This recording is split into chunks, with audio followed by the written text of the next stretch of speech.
তো তোমরা যারা পশ্চিমবঙ্গ গ্রাম পঞ্চায়েত পরীক্ষার জন্য প্রস্তুতি নিচ্ছ, আজকের এই ক্লাসটি তোমাদের জন্য অত্যন্ত গুরুত্বপূর্ণ হতে চলেছে। আজকের এই ক্লাসে আমরা ২০২৬ সালের পশ্চিমবঙ্গ গ্রাম পঞ্চায়েত পরীক্ষার জন্য ভারতীয় সংবিধানের গুরুত্বপূর্ণ ধারা নিয়ে আলোচনা করব। তোমরা যে কোনো পরীক্ষার প্রশ্নপত্র উঠিয়ে দেখতে পারো, ভারতীয় সংবিধানের ধারা থেকে কিন্তু প্রশ্ন থাকেই। তো আজকের এই ক্লাসে আমরা সম্পূর্ণ যে সমস্ত গুরুত্বপূর্ণ ধারাগুলো রয়েছে ভারতীয় সংবিধানের, সবকটা ধারা কিন্তু এই ক্লাসে একই সাথে আলোচনা করব। ঠিক আছে? আজকের ক্লাসে আমরা যেই ধারা থেকে প্রশ্ন আসে বা যেই ধারাগুলো সবথেকে বেশি গুরুত্বপূর্ণ, সেগুলো পরপর আমরা একদম সিকোয়েন্স ওয়াইজ আলোচনা করব। ঠিক আছে?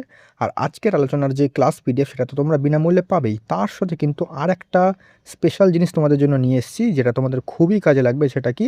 সেটা হচ্ছে ফ্রি প্র্যাকটিস শিট। মানে কি? আজকের এই ক্লাসটায় আমরা যে আলোচনাটা করব, সেটা একটা থিওরি বেসড আলোচনা হবে।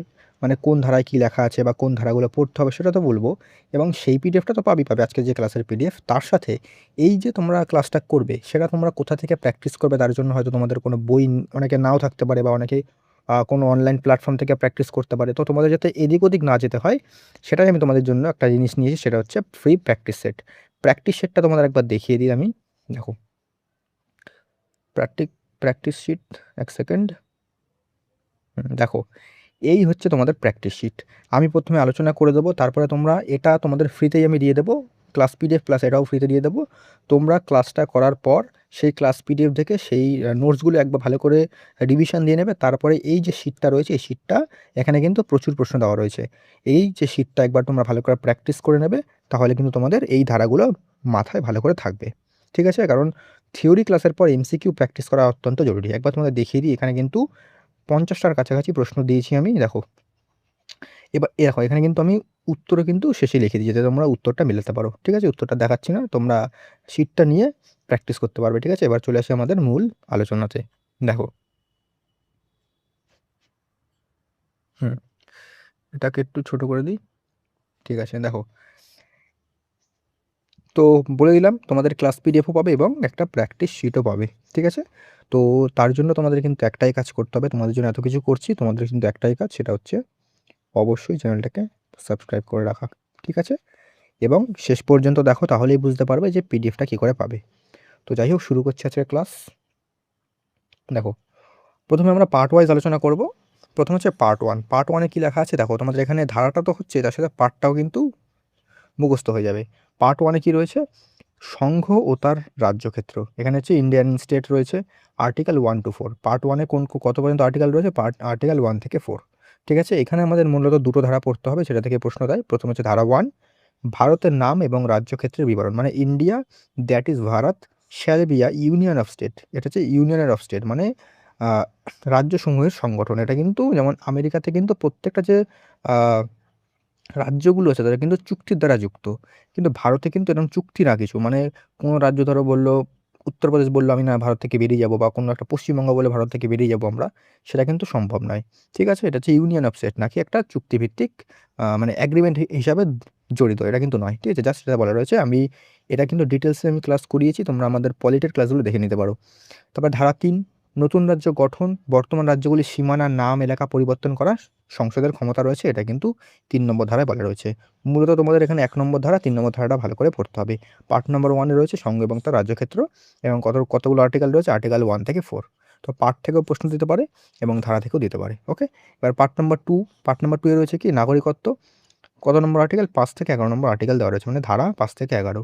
এখানে কিন্তু মানে নাগরিকত্ব থেকে কিন্তু অত বেশি ধারা থেকে প্রশ্ন দেয় না, তাও তোমরা দুটো দেখে রাখবে। প্রথম ধারাটা দেখে রাখবে, 5 নম্বর ধারা। এখানে সংবিধানের সূচনায় ভারতের নাগরিকত্ব, মানে যদি বলে যে নাগরিকত্ব কত নম্বর ধারায় রয়েছে, তাহলে হবে কিন্তু অপশন নাম্বার, মানে অপশানে বলছি ধারা নম্বর 5। 11 নম্বর ধারায় রয়েছে কি? নাগরিকত্বের অধিকার আইন দ্বারা নিয়ন্ত্রিত করার, মানে নাগরিকত্বের যে অধিকার, সেই যে আইন দ্বারা নিয়ন্ত্রণ করার ক্ষমতা কার কাছে রয়েছে? উত্তর হবে সংসদের কাছে কিন্তু ক্ষমতাটা রয়েছে। এটা মানে 11 নম্বর ধারাটা অতটা গুরুত্বপূর্ণ না, পশ্চিমবঙ্গের পরীক্ষায় দেয় না। তবে তোমরা জাস্ট এখানে 5 নম্বর ধারাটা মনে রাখবে, এবং নাগরিকত্ব কত নম্বর পার্টে সেটা মাথায় রাখবে, সেটা হচ্ছে পার্ট নম্বর 2 এ। আর পার্ট নম্বর 2 এ কত থেকে কত নম্বর আর্টিকেল? 5 থেকে 11। ঠিক আছে? এগুলো কিন্তু পরীক্ষায় দিতে পারে। নেক্সট দেখো, নেক্সট হচ্ছে পার্ট নাম্বার 3, পার্ট নাম্বার 3 তে রয়েছে মৌলিক অধিকার, সবথেকে বেশি গুরুত্বপূর্ণ। এইখান থেকে কিন্তু সবথেকে বেশি প্রশ্ন দেয়। ধারা যদি কোনো প্রশ্ন দেয় পশ্চিমবঙ্গের পরীক্ষায়, তাহলে এই পার্টিকুলার পার্ট যে আছে পার্ট নম্বর 3 এখান থেকে কিন্তু প্রশ্ন বেশি দেয়। পার্ট নম্বর 3 তে মৌলিক অধিকার রয়েছে, ফান্ডামেন্টাল রাইটস। এটা কত নম্বর ধারা থেকে কত নম্বর ধারা? 12 থেকে 35 নম্বর ধারা। এখান থেকে কিন্তু প্রশ্ন দেবে বেশিরভাগ। তো এটা কিন্তু একদম ভালো করে পড়তে হবে। প্রথমে হচ্ছে ধারা নম্বর 14, আইনে দেখো 12 নম্বর ধারায় কি রয়েছে? যদি বলে 12 নম্বর ধারায় কি রয়েছে? 12 নম্বর ধারা রয়েছে যে স্টেটের সংজ্ঞা রয়েছে, ডেফিনেশন অফ স্টেট রয়েছে 12 নম্বর ধারায়। 13 নম্বর ধারায় রয়েছে যে কোনো ধরো একটা আইন আসলো, আইনটা ধরো কোনো মৌলিক অধিকারকে খর্ব করলো, সেটা কিন্তু সেই আইনটা নাল অ্যান্ড ভয়েড বলে গণ্য করা হবে। জাস্ট এগুলো দেওয়া রয়েছে। 12 নম্বর ধারাটা মনে রাখতে পারো যে স্টেটের ডেফিনিশন কোথায় দেওয়া রয়েছে 12 নম্বর ধারাতে। এগুলো কিন্তু মানে পরীক্ষায় কিন্তু মানে পশ্চিমবঙ্গের পরীক্ষায় মূলত এগুলো দেয় না। তাও আমি বলে রাখলাম, যদি দেয় তোমরা এটা চাইলে এটা লিখে নিতে পারো। মেইন হচ্ছে এই যে ধারাগুলো। 14 নম্বর ধারা, এটাতে কি ধরা হয়েছে? আইনের চোখে সমতা, বা এটাতে রয়েছে কি আইনের চোখে সমতা এবং আইন কর্তৃক সমানভাবে সংরক্ষিত হওয়ার অধিকার রয়েছে এই ধারা নম্বর 14 তে। ঠিক আছে? মানে ধারা 14 থেকে 18 এই যে 4 টি ধারা মানে 14, 15, 16, 17, 18 মানে এই 5 টা যে ধারা রয়েছে, এই 5 টা ধারা কিন্তু রাইট টু ইকুয়ালিটি মানে সমতার অধিকার কিন্তু এই 5 টা ধারা একসাথে। একসাথে 5 টা ধারা সমতার অধিকার। ঠিক আছে? এর মধ্যে 14 নম্বর ধারায় রয়েছে আইনের চোখে সমতা ও আইন কর্তৃক সমানভাবে সংরক্ষিত হওয়ার অধিকার। 15 নম্বর ধারায় রয়েছে ধর্ম, জাতি, বর্ণ, লিঙ্গ বা জন্মস্থানের ভিত্তিতে বৈষম্য দূরীকরণ। মানে এই 4টে বলছে এই 5 টার ভিত্তিতে কিন্তু বৈষম্য করা যাবে না। 16 নম্বর ধারায় রয়েছে সরকারি চাকরির ক্ষেত্রে সমান সুযোগের অধিকার। 17 নম্বর ধারায় রয়েছে অস্পৃশ্যতা দূরীকরণ মানে অ্যাবলিশন অফ আনটাচেবিলিটি। 18 নম্বর ধারায় রয়েছে খেতাব বা উপাধি বিলুপ্তিকরণ, সামরিক ও শিক্ষাগত উপাধি ছাড়া। ঠিক আছে? তো এখানে কিন্তু তোমাদের আলাদা, আলাদা পড়তে হবে এবং এই যে 14 থেকে 18 নম্বর ধারা এটাও কিন্তু তোমাদের জানতে হবে যে এই ধারাগুলো মিলে কি হয়? রাইট টু ইকুয়ালিটি মানে সমতার অধিকার। তো এগুলো কিন্তু ভালো করে জানতে হবে। তারপরে 19 নম্বর ধারা, 19 নম্বর ধারায় রয়েছে বাক স্বাধীনতা এবং মত প্রকাশের অধিকার। এখানে কিন্তু 19 নম্বর ধারার টোটাল আ আ 6 টা 1 সেকেন্ড 5 টা ধারা রয়েছে, 5 টা। কি রয়েছে? একটা হচ্ছে তোমাদের ১ম এ হচ্ছে আ এখানে তোমাদের দেখো এইখানে যদি বলি দেখো 19 থেকে 19 নম্বর ধারা হচ্ছে স্বাধীনতার অধিকার। তারপরে হচ্ছে তোমাদের ১ সেকেন্ড কোথায় গেল? ১ সেকেন্ড। পরেরটা দিয়েছি আমি? হ্যাঁ, ঠিক আছে। উনি এটা ঠিক করে নিই। হ্যাঁ, যেটা বললাম ১ম এ আমাদের এটা ১ সেকেন্ড এটাকে একটু মুছে দিই আমি। সমস্যা হচ্ছে এখানে পেনটাতে লিখতে পারছি না। যাই হোক দেখো, এই যে 14 থেকে 18 কি বললাম? 14 থেকে 18 হচ্ছে তোমাদের সমতার অধিকার। তারপরে 19 নম্বর ধারা কি রয়েছে? 19 নম্বর ধারা রয়েছে 19 থেকে 22, 19 থেকে 22 এই যে 19 থেকে 22, 21 সে 22, এই 22 এই 22 পর্যন্ত রয়েছে কি 19 থেকে 22 পর্যন্ত রয়েছে স্বাধীনতার অধিকার। এটা মাথায় রাখবে। ঠিক আছে? এগুলো কিন্তু পরীক্ষায় দেয় যে কত নম্বর ধারা থেকে কত নম্বর ধারা কি রয়েছে। তো 19 নম্বর ধারা বাক স্বাধীনতা এবং মত প্রকাশের অধিকার রয়েছে এখানে। এখানে টোটাল কিন্তু 5 টা অধিকার রয়েছে। 20 নম্বর ধারা কি? অপরাধের জন্য দোষী সাব্যস্তকরণ সম্পর্কে সুরক্ষা। ঠিক আছে? এখানে কিন্তু মূলত 3 খানা অধিকার আছে। একটা হচ্ছে তোমাদের যে ১ম যেটা আছে সেটা হচ্ছে যে যখন ধরো কেউ একটা অপরাধ করছে, তখন কিন্তু তাকে সেই সময় যেই আইনটা বলবৎ ছিল সেই অনুযায়ী কিন্তু শাস্তি দিতে হবে। মানে কোনো একটা অপরাধ করলো যখন তারপর একটা নতুন একটা আইন প্রয়োগ করে তার উপর শাস্তি দেওয়া হবে সেটা কিন্তু হবে না। ২ নম্বরে রয়েছে যে কোনো একটা সাজার জন্য দুবার তাকে দুবার বলছি হ্যাঁ, দুবার তাকে শাস্তি দেওয়া যাবে না। ধরো কোনো একটা পার্টিকুলার সে অপরাধ করলো এবং তার জন্য তাকে দুবার কিন্তু সাজা দেওয়া যাবে না। এবং ৩ নম্বরে রয়েছে কি নিজের বিরুদ্ধে আ প্রমাণ দেওয়া যাবে না। মানে নিজের বিরুদ্ধে কিন্তু নিজেকে সাক্ষী দেওয়া যাবে না। ঠিক আছে? ২১ নম্বর ধারায় রয়েছে জীবন ও ব্যক্তিগত স্বাধীনতার অধিকার। এটা কিন্তু খুব গুরুত্বপূর্ণ। জীবন ও ব্যক্তিগত স্বাধীনতার অধিকার। তারপরে হচ্ছে ২১ নম্বর ধারা। এটা শিক্ষার অধিকার রয়েছে। এটাকে কিন্তু ৬ থেকে ১৪ বছর বয়সী শিশুদের জন্য প্রাথমিক শিক্ষা বাধ্যতামূলক। এটাকে ৮৬ নম্বর সংবিধান সংশোধনের দ্বারা কিন্তু এড করা হয়েছিল। ঠিক আছে? এটা কিন্তু মাথায় রাখবে। ২২ নম্বর ধারায় রয়েছে নির্দিষ্ট কিছু ক্ষেত্রে গ্রেফতার ও আটক রাখার বিরুদ্ধে সুরক্ষা। ঠিক আছে? এটাতে অনেকগুলো আ সাব ধারা রয়েছে সেগুলো তোমরা দেখতে হবে না। জাস্ট তোমরা এটা মাথায় রাখবে। নির্দিষ্ট কিছু ক্ষেত্রে গ্রেফতার ও আটক রাখার বিরুদ্ধে সুরক্ষা। ২৩ নম্বর ধারা কি রয়েছে? ২৩ নম্বর ধারায় যে ২৩ নম্বর ধারা ২৩ এক সেকেন্ড হ্যাঁ ২৩, ২৪, ২৩ আর ২৪ এটা হচ্ছে রাইট এগেইনস্ট এক্সপ্লয়টেশন। ঠিক আছে? এটাকে মাথায় রাখবে। ২৩ নম্বর ধারা এটা হচ্ছে মানুষ বেচাকেনা এবং জোরপূর্বক শ্রম বা বেগার খাটানো নিষিদ্ধকরণ এবং ২৪ নম্বর ধারা হচ্ছে কারখানা, খনি আ এবং অন্য কোনো ঝুঁকিপূর্ণ কাজে ১৪ বছর কম বয়সী শিশু শ্রম নিষিদ্ধকরণ। ঠিক আছে? এখানে কিন্তু শিশুশ্রম নিষিদ্ধকরণ করা হয়েছে 24 নম্বর ধারা, আর এটা হচ্ছে হিউম্যান ট্রাফিকিং মানে মানুষ বেচাকেনা কিন্তু 23 নম্বর ধারায় এটাকে নিষিদ্ধ করা হয়েছে। ঠিক আছে? 25 নম্বর ধারায় কী রয়েছে? 25 নম্বর ধারায় রয়েছে বিবেক ও ধর্মের স্বাধীনতার আচ্ছা মানে দেখো এটা হচ্ছে 25 থেকে 27 27 তো 25 থেকে 28 25 থেকে 28 27 25 থেকে 28 এই পার্টিকুলার ধারাগুলো কিন্তু রয়েছে ধর্মীয় স্বাধীনতার অধিকারের। ঠিক আছে? ধর্মীয় স্বাধীনতার অধিকার কত? 25 থেকে 28 এটা মাথায় রাখবে। ধারা নম্বর 29 রয়েছে সংখ্যালঘুদের স্বার্থ ভাষা সংস্কৃতির অধিকার। 30 নম্বর ধারায় রয়েছে সংখ্যালঘু সম্প্রদায়ের শিক্ষা প্রতিষ্ঠান স্থাপন ও পরিচালনা করার অধিকার। 29-30 হচ্ছে শিক্ষা ও সংস্কৃতির অধিকার, এটা মাথায় রাখবে। ধারা নম্বর 32 কী রয়েছে? সংবিধান প্রতিবিধানের অধিকার। ঠিক আছে? এটা কি? এটা হচ্ছে সংবিধানের প্রতিবিধানের অধিকার বলতে ধরো সংবিধান কোনো একটা পার্টিকুলার ফান্ডামেন্টাল রাইটস ধরো ক্ষুণ্ণ হচ্ছে, তো এই ধারা অনুযায়ী যার ক্ষুণ্ণ হবে সে কিন্তু আদালতের দ্বারস্থ হতে পারবে এবং এই ধারা অনুযায়ী সুপ্রিম কোর্ট বিভিন্ন ধরনের লেখ বা রিট জারি করতে পারবে এবং হাইকোর্ট করতে পারবে 226 নম্বর ধারা অনুযায়ী।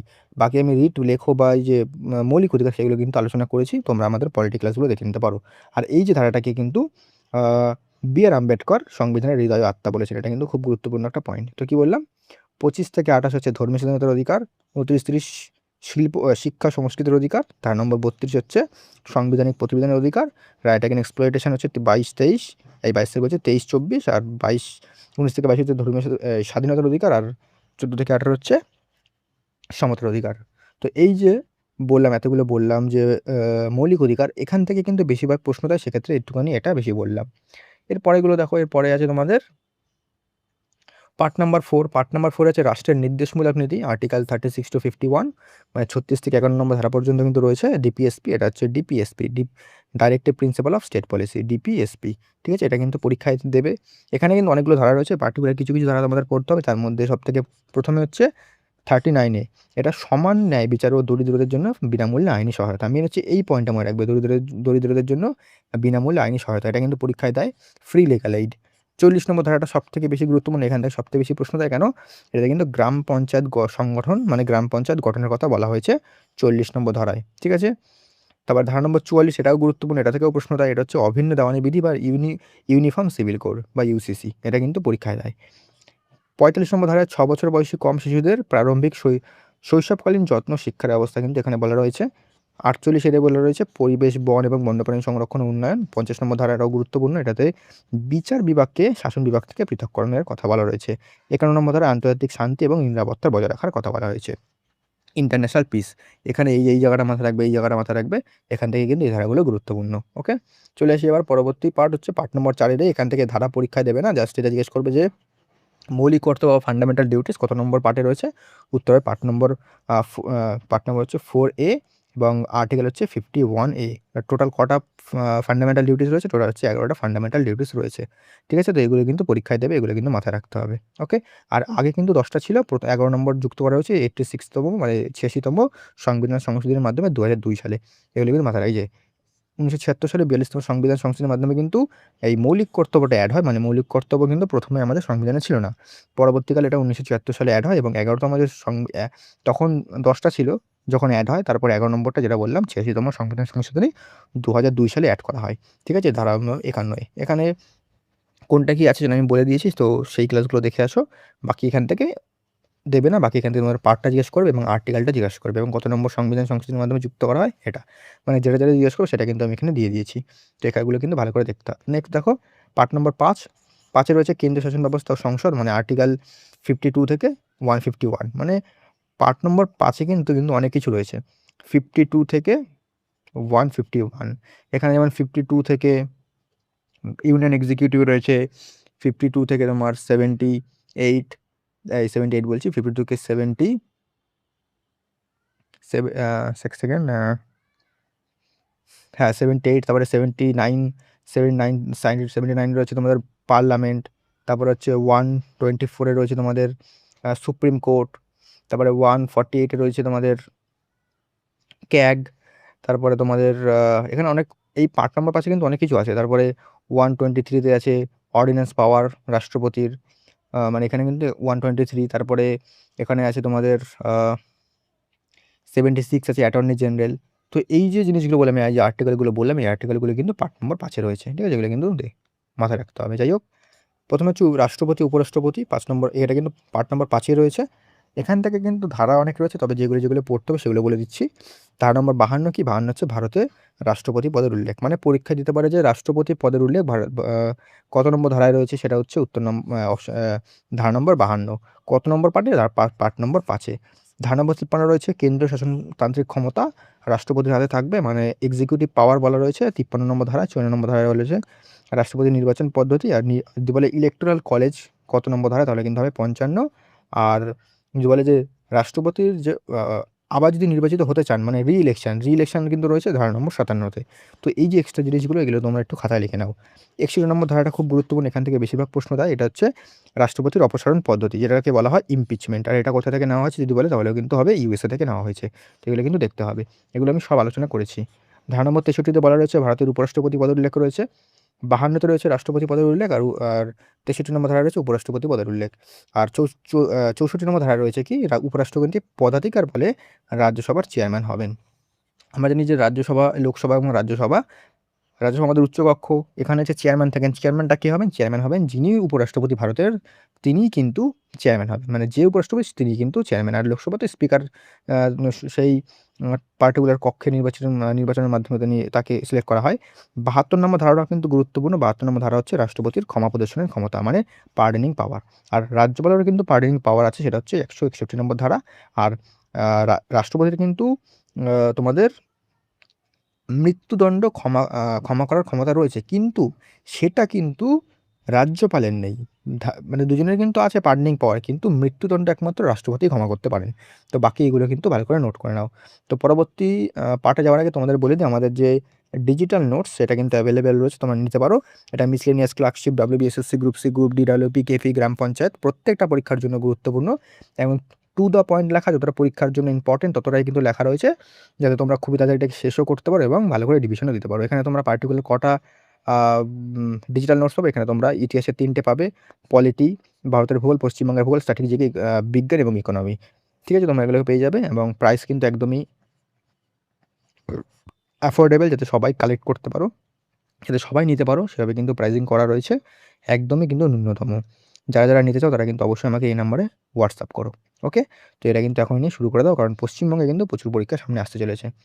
যাই হোক, এবার দেখো প্রধানমন্ত্রী ও মন্ত্রিপরিষদ, এটাও কিন্তু পার্ট নম্বর 5-এই রয়েছে। ধারা নম্বর 74, এখানে রাষ্ট্রপতিকে পরামর্শ সাহায্য দেওয়ার জন্য প্রধানমন্ত্রীর নেতৃত্বে একটি মন্ত্রী পরিষদ থাকবে। যদি বলে মন্ত্রী পরিষদ বা ক্যাবিনেট কত নম্বর ধারায় রয়েছে, তাহলে কিন্তু 74 নম্বর ধারায়। ওকে, আর ক্যাবিনেট কথাটা কিন্তু সংবিধানে উল্লেখ নেই। ধারা নম্বর 75, প্রধানমন্ত্রী অন্যান্য মন্ত্রীদের নিয়োগ মন্ত্রিসভা লোকসভার কাছে যৌথভাবে দায়ী থাকে। মানে যদি বলে প্রধানমন্ত্রী কত নম্বর ধারায়, তাহলে কিন্তু হবে প্রধানমন্ত্রী হচ্ছে 75 নম্বর ধারায়। এখানে প্রধানমন্ত্রী এবং অন্যান্য মন্ত্রীদের নিয়োগ করার কথা বলা রয়েছে এখানে 75 নম্বর ধারায়। 76 নম্বর ধারায় কী রয়েছে? 76 নম্বর ধারায় রয়েছে ভারতের অ্যাটর্নি জেনারেল, তিনি কিন্তু দেশের সর্বোচ্চ আইনি কর্মকর্তা, অ্যাটর্নি জেনারেল। ঠিক আছে, আর অ্যাটর্নি জেনারেল বলে যে কার্যকাল কত, তার কিন্তু নির্দিষ্ট কার্যকাল নেই, কারণ তিনি রাষ্ট্রপতির প্লেজার পর্যন্ত কিন্তু পদে বহাল থাকেন। বর্তমান অ্যাটর্নি জেনারেল যদি বলে কী হবে, তাহলে কিন্তু আর ভেঙ্কটরামানি। ওকে, 76 নম্বর ধারায় কিন্তু রয়েছে। নেক্সট দেখো, নেক্সট হচ্ছে পার্লামেন্ট। পার্লামেন্টে কিন্তু 5 নম্বর পার্টে রয়েছে ধারা নম্বর 79, এখানে সংসদের গঠন, যেখানে সংসদের 3টে পার্ট আছে, একটা হচ্ছে লোকসভা, রাজ্যসভা, রাষ্ট্রপতি, লোকসভা, রাজ্যসভা উচ্চকক্ষ এবং লোকসভা নিম্নকক্ষ। রাষ্ট্রপতি, লোকসভা এবং রাজ্যসভা নিয়ে গঠিত সংসদ। ধারা নম্বর 80-তে রয়েছে রাজ্যসভার গঠন ও সদস্য। এই যে রাজ্যসভা, লোকসভা, এগুলো কিন্তু আমি পুরো ডিটেলসে আলোচনা করেছি, কতজন সিট থাকে, কতজন নির্বাচিত হন, কতজন মনোনীত হন, সেই ক্লাসগুলো দেখে আসো। তার লিঙ্ক তোমরা ডিসক্রিপশন অথবা আমাদের চ্যানেলের প্লেলিস্টে যাবে, সেখানে মিসলেনিয়াসের একটা প্লেলিস্ট করা আছে, সেখানে গেলে কিন্তু সম্পূর্ণ ডিটেলসে তোমরা আলোচনাটা দেখতে পারবে। 81 নম্বর ধারায় রয়েছে লোকসভার গঠন ও সদস্য সংখ্যা।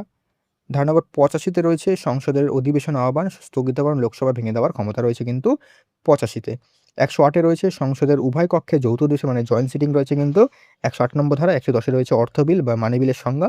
112-তে রয়েছে বার্ষিক আর্থিক বিবৃতি, অ্যানুয়াল ফাইন্যান্সিয়াল স্টেটমেন্ট। এটা কিন্তু আসলে কিন্তু এটা বাজেট, বাজেট যদি বলে কত নম্বর ধারা, তাহলে কিন্তু এটা 112 হবে।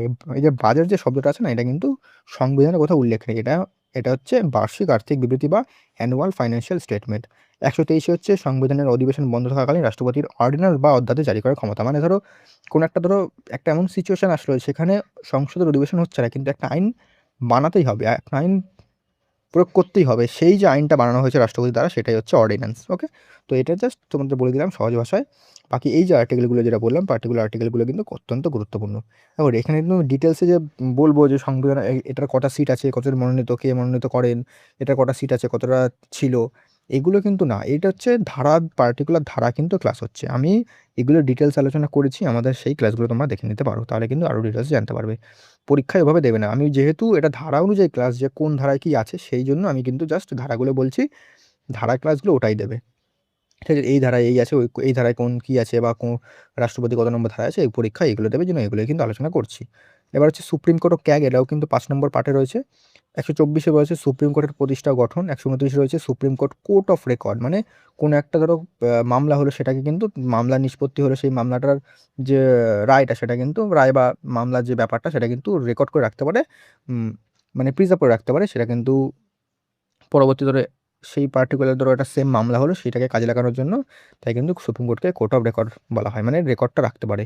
143 রয়েছে রাষ্ট্রপতি সুপ্রিম কোর্টের কাছে পরামর্শ নেওয়ার ক্ষমতা। যে বলে পরামর্শদান বা অ্যাডভাইজারি পাওয়ার রয়েছে কত আর্টিকেলে, কত নম্বর, সেটা হচ্ছে ধারা নম্বর 143। 148 রয়েছে ভারতের কন্ট্রোলার অ্যান্ড অডিটর জেনারেল, সেটা হচ্ছে এটা কন্ট্রোলার হচ্ছে কম্পট্রোলার, ঠিক আছে? কম্পট্রোলার অ্যান্ড অডিটর জেনারেল, এটা হচ্ছে মহাসচিব ও নিয়ন্ত্রক, নিরীক্ষক। 148 নম্বর ধারা। 148 থেকে 151 কিন্তু রয়েছে কম্পট্রোলার অ্যান্ড অডিটর জেনারেল, মানে ক্যাগ। তো এগুলো কিন্তু ভালো করে দেখতে হবে। নেক্সট চলে এসে আমরা পরবর্তী পার্টে, যেটা হচ্ছে পার্ট নম্বর 6। এটাতে আমাদের রয়েছে রাজ্য শাসন ব্যবস্থা, মানে স্টেট লেজিসলেচার। এটাতে 152 থেকে 237 নম্বর ধারা পর্যন্ত রয়েছে। 153তে কী রয়েছে? 153তে রয়েছে রাজ্যপালের পদের উল্লেখ রয়েছে। 153তে রাজ্যপাল, ভালো করে দেখবে। 155তে রয়েছে রাজ্যপালের নিয়োগ পদ্ধতি। 161তে রয়েছে রাজ্যপালের ক্ষমা প্রদর্শনের ক্ষমতা, যেটা বললাম তোমাদের আগেই। 164 রয়েছে মুখ্যমন্ত্রী এবং অন্যান্য মন্ত্রীদের নিয়োগ। 164 ভালো করে দেখে রাখবে। 165 রয়েছে রাজ্যের অ্যাডভোকেট জেনারেল। আমরা দেখলাম যে যেমন অ্যাটর্নি জেনারেল হচ্ছে কেন্দ্রের সর্বোচ্চ আইনি কর্মকর্তা, এবং অ্যাডভোকেট জেনারেল হচ্ছে রাজ্যের সর্বোচ্চ আইনি কর্মকর্তা। অ্যাটর্নি জেনারেল রয়েছে কত? 76 নম্বর ধারায়, আর অ্যাডভোকেট জেনারেল হচ্ছে 165 নম্বর ধারায়। 169 রয়েছে রাজ্য বিধানসভা পরিষদ তৈরি ও বিলুপ্ত করার ক্ষমতা, বিধান পরিষদ। আর 213 নম্বর ধারায় রয়েছে রাজ্যপালের অর্ডিন্যান্স ধারায় ক্ষমতা। রাষ্ট্রপতি দেখলাম কত? 123 নম্বর ধারায়, আর রাজ্যপালের কত? 213 নম্বর ধারায়। 214তে রয়েছে প্রতিটি রাজ্যের জন্য হাইকোর্ট। বর্তমানে ভারতে 25টা হাইকোর্ট রয়েছে, আর হাইকোর্ট যে বলে কত নম্বর ধারায় হাইকোর্টের কথা বলা রয়েছে, উত্তর হবে 214 নম্বর ধারায়।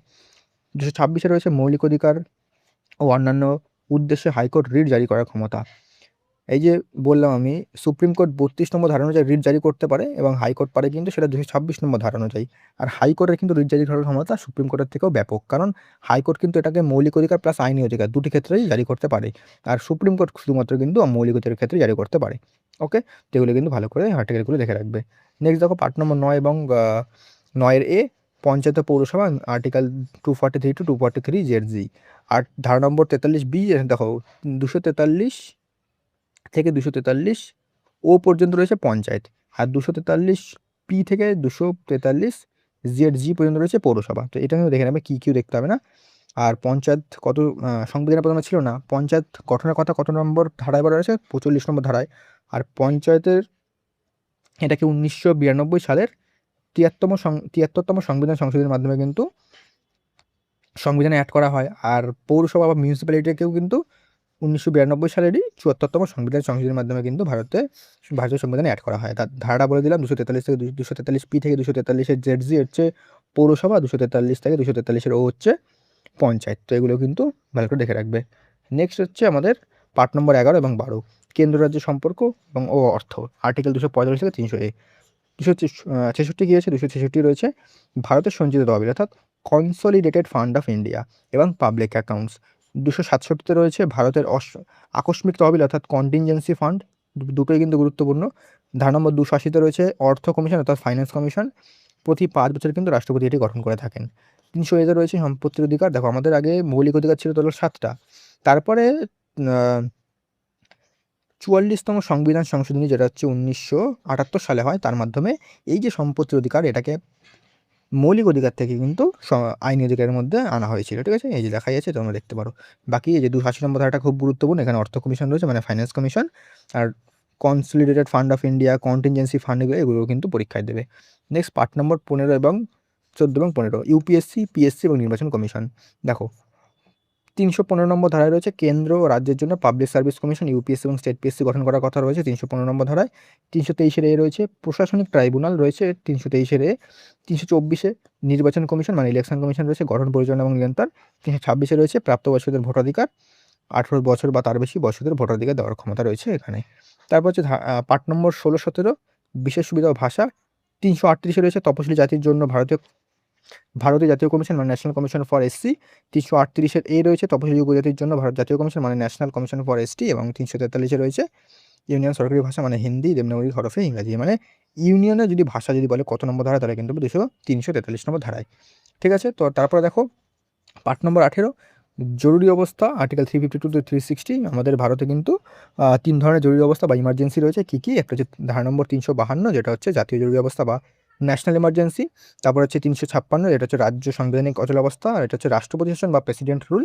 তারপরে 360 হচ্ছে আর্থিক জরুরি অবস্থা, যেটা হচ্ছে ফাইন্যান্সিয়াল ইমার্জেন্সি। এটা কিন্তু ভারতে কিন্তু একবারও আর্থিক জরুরি অবস্থা জারি হয়নি। জাতীয় জরুরি অবস্থা 3 বার জারি হয়েছে, আর এটা কিন্তু একবার জারি হয়নি। আর প্রেসিডেন্ট রুল তো অনেকবার জারি হয়েছে, মণিপুরে যেমন 10 বার প্রেসিডেন্ট রুল হয়েছে, পাঞ্জাবে সবচেয়ে প্রথমে হয়েছিল। তো এগুলো কিন্তু দেখতে হবে। পার্ট নাম্বার 20 সংবিধান সংশোধন মানে কনস্টিটিউশন অ্যামেন্ডমেন্ট। তো 368 নম্বর ধারা এটা বলা রয়েছে, এটি কিন্তু দক্ষিণ আফ্রিকার সংবিধান থেকে নেওয়া হয়েছে। ঠিক আছে, তো এই ছিল আমাদের পার্টিকুলার গুরুত্বপূর্ণ ধারা। আমি কিন্তু প্রচুর ধারা আলোচনা করে দিয়েছি পার্ট অনুযায়ী একদম। এইখান থেকে কিন্তু প্রশ্ন মোটামুটি তোমরা পাবে। তো তোমরা অবশ্যই কিন্তু চ্যানেলটাকে সাবস্ক্রাইব করে রাখো। আর আমাদের ডিজিটাল নোটসটা তোমরা কালেক্ট করতে পারো এই নাম্বারে হোয়াটসঅ্যাপ করে। ডিজিটাল নোটসটা প্রাইস একদম অ্যাফোর্ডেবল, সবাই যাতে নিতে পারে সেভাবে প্রাইস রাখা হয়েছে, তোমরা কিন্তু নিতে পারো। ওকে, আর তোমরা অবশ্যই কিন্তু চ্যানেলটাকে সাবস্ক্রাইব করে রাখো। আর আমাদের টেলিগ্রামে চলে যাও, টেলিগ্রামের লিঙ্ক ডিসক্রিপশনে দিয়ে দিয়েছি। সেই টেলিগ্রামে গিয়ে তোমরা এই যে ক্লাস পিডিএফ মানে এই যে এতগুলো জিনিস পড়ালাম, এতগুলো যে ধারা পার্ট অনুযায়ী এই ধারাগুলো তো পিডিএফ তোমরা পাবে, এই ক্লাস পিডিএফটা। তার সাথে কিন্তু ওই যে শিটটা দেবো আমি এমসিকিউ শিট, সেটাও কিন্তু দিয়ে দেবো একই সাথে, তাতে তোমরা প্র্যাকটিসও করতে পারো। ওকে, তো দেখা হচ্ছে নেক্সট ক্লাসে।